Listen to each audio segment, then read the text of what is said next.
Magandang araw po sa inyong lahat mga kaibigan. Kamusta po kayo?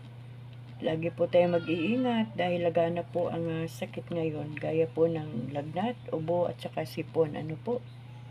At purihin po ang ating Diyos sa araw na ito dahil araw na naman po ng linggo. Salamat sa Panginoon. At ngayong oras nga pong ito ay magpapatuloy po ako. Nabasahan po kayo ng salita ng Diyos dito po sa aklat po ng Levitico chapter 23, at salamat po sa gabay at patnubay ng ating Diyos at nabibigyan pa po tayo ng pagkakataon at oras na makapagbasa ng kanyang salita. Kaya mga kaibigan, muli ko kayong inaanyayahan na buksan po natin ang ating mga Biblia sa aklat po ng Levitico chapter 23. Ang title po ng 23, mga pistang pantaunan. Sinabi ni Yahweh kay Moises, ipayag mo sa mga Israelita ang mga pistang tinakda ko at ipagdiriwang nila ang mga banal na pagtitipong ito at magkakaroon sila ng banal na pagpupulong. 6 na araw kayong magtatrabaho, ngunit mamahinga sa 7 araw. Iyon ay araw ng banal na pagtitipon, huwag magtatrabaho ang sinuman sa inyo, saan man kayo naroroon, araw ng pamahinga para kay Yahweh. Pista ng Pasko. Ito ang mga pistang itinakda ko. Ang pista ng Pasko na gaganapin sa gabi ng ika-14 na araw ng unang buwan. Kinabukasan ay pista ng tinapay na walang libadura. 7 araw kayong kakain ng tinapay na walang libadura sa unang araw. Magkakaroon kayo ng banal na pagtitipon, huwag kayong magtatrabaho. 7 araw kayong maghahain kay Yahweh ng handog na susunugin sa ika-7 araw. Muli kayong magtitipon, huwag kayong magtatrabaho. Sinabi pa ni Yahweh kay Moises, sabihin mo rin sa mga Israelita na pag naroon na sila sa lupaing ibibigay ko sa kanila, tuwing anihan ay magdadala sila ng saserdote ng isang bigkis ng una nilang ani. Ito'y ihahandog nila para sa inyo kinabukasan ng araw ng pamamahinga. Sa mga araw na iyon, magdadala kayo ng korderong walang kapintasan bilang handog na susunugin. Sasamahan ninyo ito ng 4 na litro't kalahating harinang minasa sa langis ng olibo bilang handog na pagkain, at 1 litrong alak bilang handog na inumin. Huwag kayong kakain ng tinapay o trigo, maging sinangag o sariwa, hanggang hindi ninyo magagawa ang paghahandog na ito. Ito ay tuntuning susundin ninyo habang panahon. Pista ng pag-aani. Mula sa kinabukasan ng araw ng pamamahinga, araw ng pagdadala ninyo ng bigkis na ani, magpaparaan kayo ng 7 linggo. Ang ika-50 araw ay tatama sa kinabukasan ng araw ng pamamahinga. Sa araw na iyon, magdadala kayo ng handog na pagkain, 2 tinapay na may libadura, 4 na litro't kalahating harina ng bagong aning trigo. Ang gagamitin dito ay ang handog ninyo mula sa unang ani. Magdadala rin kayo ng 7 kordero, 1 toro at 2 kambing na pawang walang kapintasan. Ito'y susunuging kasama ng handog ng pagkain at handog na inumin, upang ang mga samyo nito'y maging kalugod-lugod sa akin. Magdadala pa kayo ng 1 kambing na lalaki bilang handog para sa kasalanan at 2 kordero bilang handog pangkapayapaan. Ang mga ito iahandog ng saserdote kasama ng 2 kordero at 2 tinapay na yari sa trigong bagong ani. Sa araw ring iyon, tatawag kayo ng isang banal na pagtitipon, isa may walang magtatrabaho.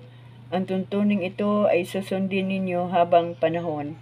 Huwag ninyong aanihin ang nasa gilid ng triguhan at huwag din ninyong pupulutin ang inyong naiwang uhay. Ipaubaya na ninyo iyon sa mga mahihirap at mga dayuhan. Ako si Yahweh, ang inyong Diyos.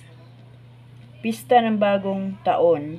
Sinabi pa ni Yahweh kay Moises, sabihin mo sa mga Israelita na ang unang araw ng ika-7 buwan ay araw ng pamamahinga, araw ng inyong pagtitipon.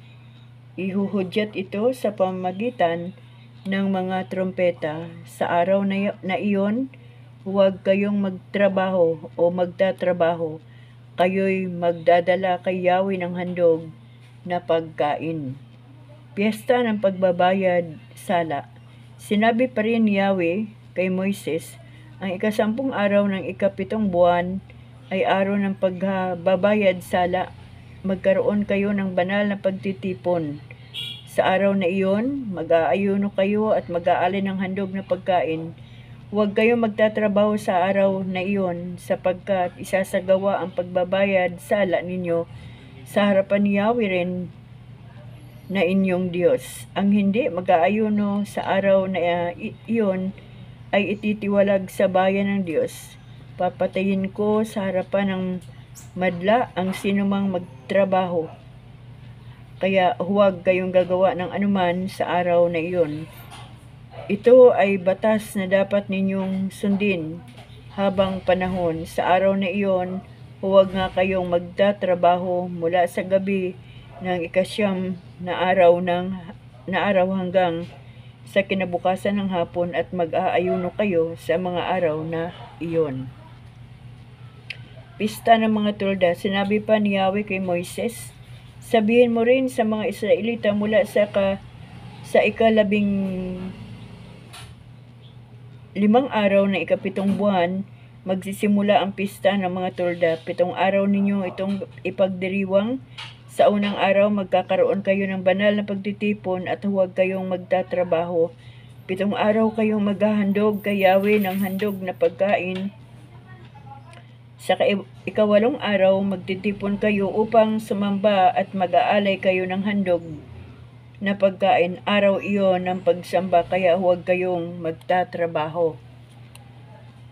Iyan ang mga pistang itinakda ni Yahweh, mga araw ng inyong banal na pagtitipon. Sa mga araw na iyon, magdadala kayo ng handog na susunugin, handog na pagkain, at handog ng inumin ayon sa takda ng bawat araw. Bukod ito sa mga karaniwang araw ng pamamahinga, at ang mga handog na ito ay iba pa sa mga pang-araw-araw na handog kay Yahweh, at sa mga kusang handog niyon o mga handog na ginagawa ninyo bilang pagtupad ng panata.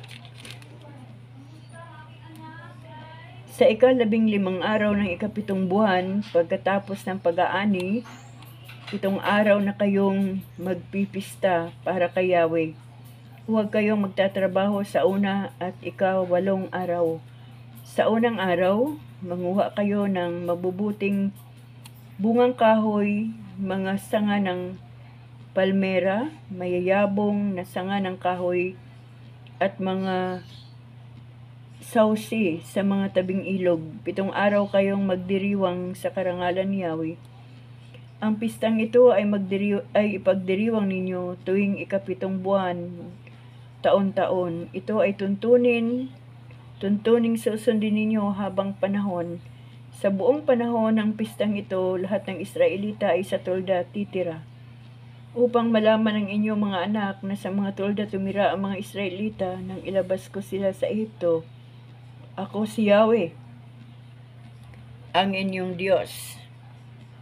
Chapter 24. Sinabi ni Yahweh kay Moises,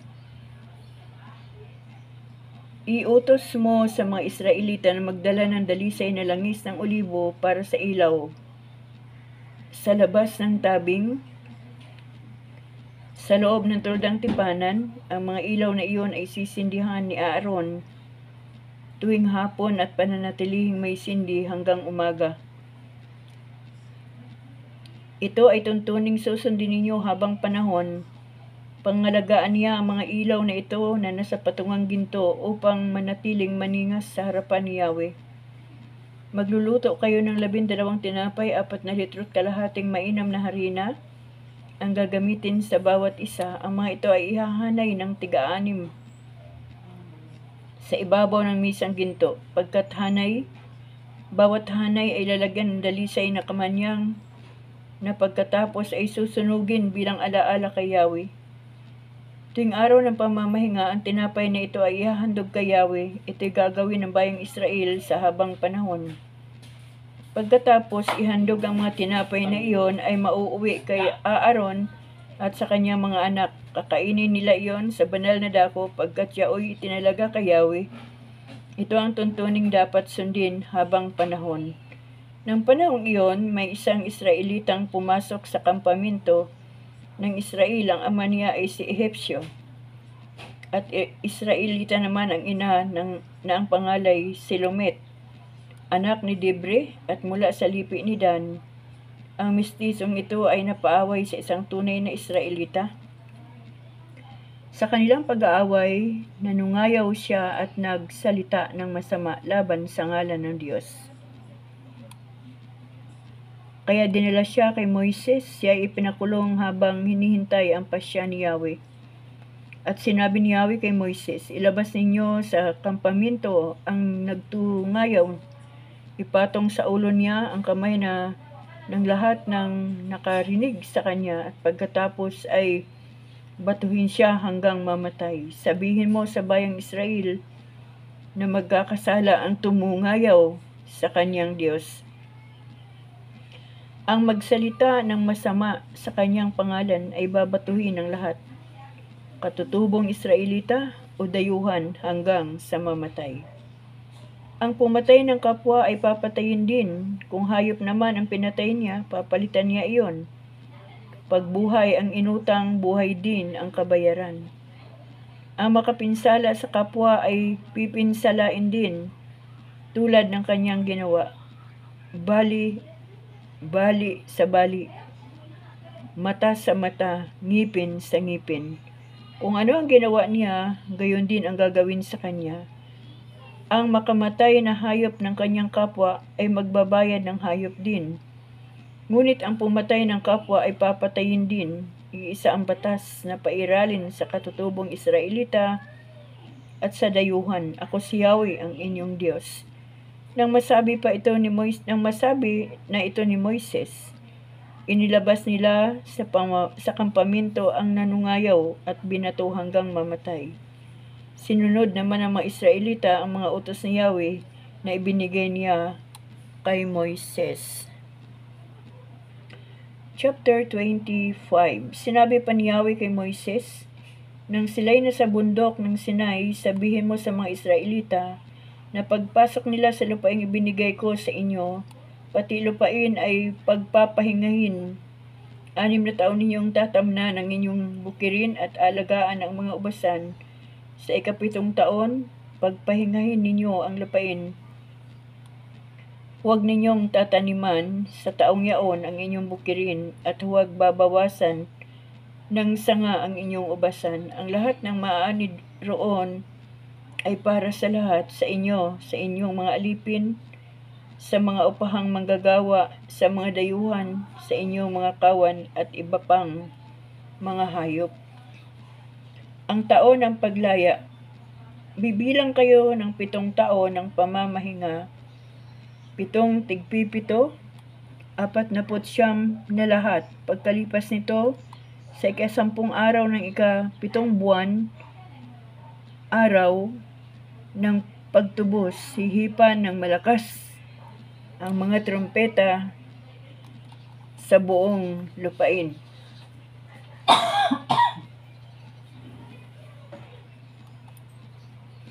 Sa ganitong paraan, itatangin ninyo ang ikalimampung taon. Ipapahayag ninyong malaya ang lahat sa buong lupain. Ito'y taon ng inyong paglaya. Ang alipin ay babalik sa kanyang sariling tahanan at ang lupaing may pagbili ay isasauli sa dating may-ari. Sa taong yaon, huwag kayong magtatanim sa inyong bukirin. Huwag din ninyong aanihin ang bunga ng mga halaman na kusang tumubo, sapagkat ito'y taon ng pagdiriwang at itinalaga para sa akin. Ang inyong kakanin ay ang bunga ng tuwirang pinitas sa bukid. Sa taong iyon, bawat isa sa inyo'y babalik sa kanyang ari-arian. Kung magbibili kayo o bibili sa inyong kapwa, huwag kayong magdadaya.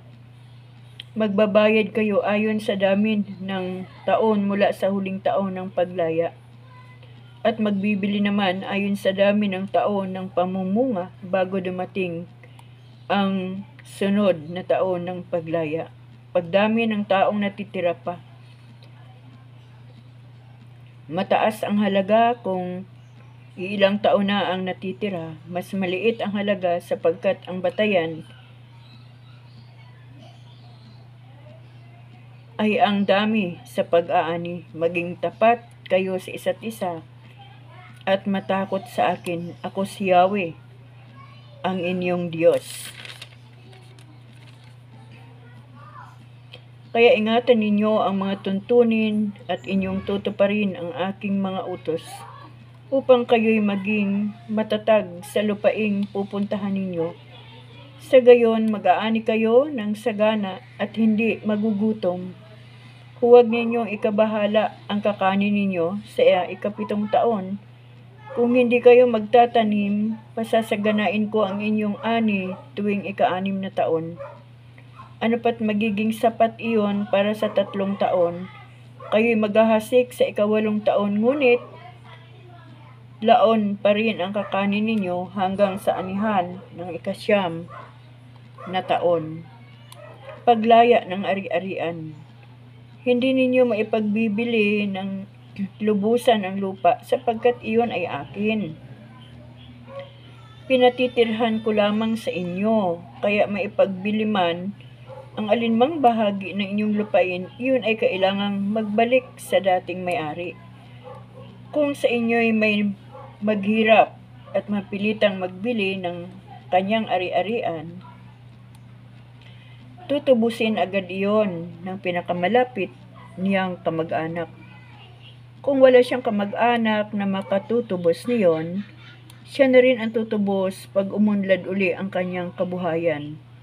Ibabalik niya sa bumili ang katumbas na halaga ng nalalabing taon bago dumating ang taon ng paglaya. Sa gayon, mababalik sa kanya ang kanyang ari-arian, ngunit kung wala pa siyang sapat na pantubos, bayaan niya iyon sa bumili hanggang sa taon ng paglaya at ang ari-arian niya ay mapapabalik sa kanya ng walang bayad. Kung may magbili ng kanyang tahanang nasa loob ng lungsod na nakukutaan, matutubos niya iyon sa loob ng 1 taon.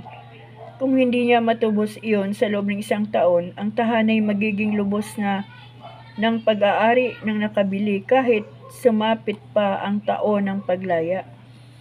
Ang ipinagbiling mga tahanan sa labas ng lungsod na nakukutaan ay tulad ng lupang ipinagbili na maaaring matubos o mabalik pagdating ng taon ng paglaya. Ngunit sa mga lungsod ng mga Levita, ang alinmang tahanang ipinagbili nila ay matutubos kahit kailan. Kung ayaw gamitin ng isang Levita ang karapatang ito, mababalik iyon sa kanya pagdating ng taon ng paglaya kung ito'y nasa kanyang lungsod.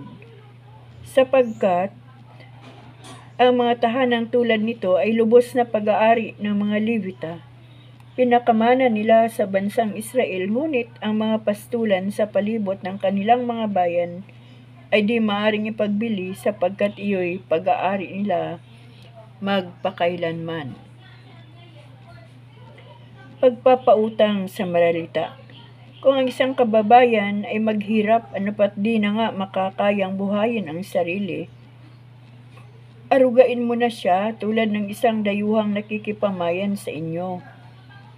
Huwag mo siyang patutubuan kung siya'y umutang sa iyo. Matakot kayo sa Diyos at bayaan ninyo siyang mamuhay na kasama ninyo. Huwag ninyong patutubuan ang pera o pagkaing inutang niya sa inyo. Ako si Yahweh ang inyong Diyos na nagpalaya sa inyo sa Ehipto upang ibigay sa inyo ang Kanaan at maging Diyos ninyo. Paglaya ng mga alipin, kung dahil sa labis na kahirapan, ay mapilitan ng isang Israelita na ipagbili sa inyo ang kanyang sarili, huwag ninyo siyang ituturing na alipin. Ituring ninyo siyang katulong o dayuhang upahan at maglilingkod siya sa inyo hanggang sumapit ang taon ng pagsasaya. Pagdating ng panahong iyon, palalayain ninyo siya pati ang kanyang mga anak upang bumalik sa kanyang angkan at ari-arian. Akong si Yahweh ang naglabas sa kanila sa Ehipto. Di sila dapat ipagbiling alipin, huwag ninyo silang pagmamalupitan. Matakot kayo sa Diyos. Kung gusto ninyo ang alipin, maging lalaki o babae, doon kayo bibili sa mga bansa sa inyong paligid. Maaari rin kayong bumili ng anak ng mga dayuhan bilang alipin. Maaari ninyo silang ipamigay sa inyong mga anak.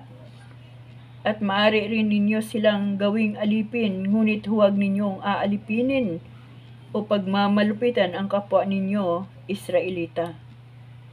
Kung dahil sa labis na kahirapan ay mapilitan ang isang Israelita na ipagbili ang kanyang sarili sa isang dayuhang mayaman, siya ay may karapatang lumaya. Maaari siyang tubusin ang kanyang kapatid, amain, pinsan, kamag-anak o siya mismo kung kaya na niya.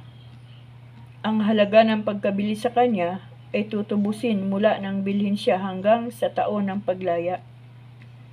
At ang itutubo sa kanya ay katumbas ng sahod ng isang manggagawa. Kung matagal pa ang taon ng paglaya, malaki ang pagbabayaran ng tutubos, ngunit maliit lamang kung malapit na ang panahong iyon. Pagkat ang itutubo sa kanya ay batay sa dami ng taon na dapat pa niyang ipaglingkod. Ituturing niyang upahang manggagawa sa panahon ng kanyang paglilingkod at di siya maaring pagmalupitan. Kung walang pagkakataong matubos, siya'y palalayain na pagsapit ng taon ng paglaya, sapagkat alipin ko ang mga Israelita at ako ang nagpalaya sa kanila.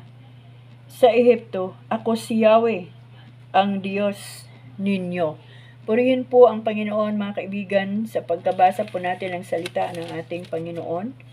At marami pong salamat dahil nakikita po natin ang mga batas at tuntunin ng ating Panginoon. Palad po tayo sa ating panahon ngayon dahil hindi po ganun kahigpit ang ating ginagawa sa panahong ito. At wala pong nagbibinta ng mga anak sa ating kapanahonan. Ano po? Kaya hanggang dito na naman po natin tatapusin ang atin munang pagbabasa ngayong araw.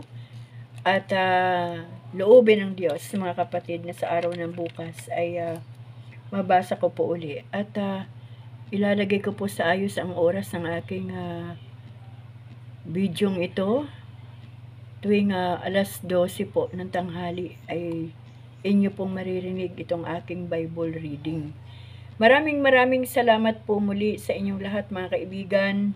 Ingatan po tayo palagi ng ating Diyos. At lalong pagpalain ng ating Panginoon ang ating pananampalataya sa Kanya sa pamagitan ng ating pagbabasa at pakikinig ng salita ng Diyos. Maraming salamat po sa inyong mga buhay. Loobin talaga ng Diyos na ang bawat puso natin sa bawat araw ay mauuhaw sa salita ng ating Panginoon upang sa ganon hindi po tayo makakalayo sa ating Panginoon. Maraming salamat po sa inyo. God bless us all po. Amen.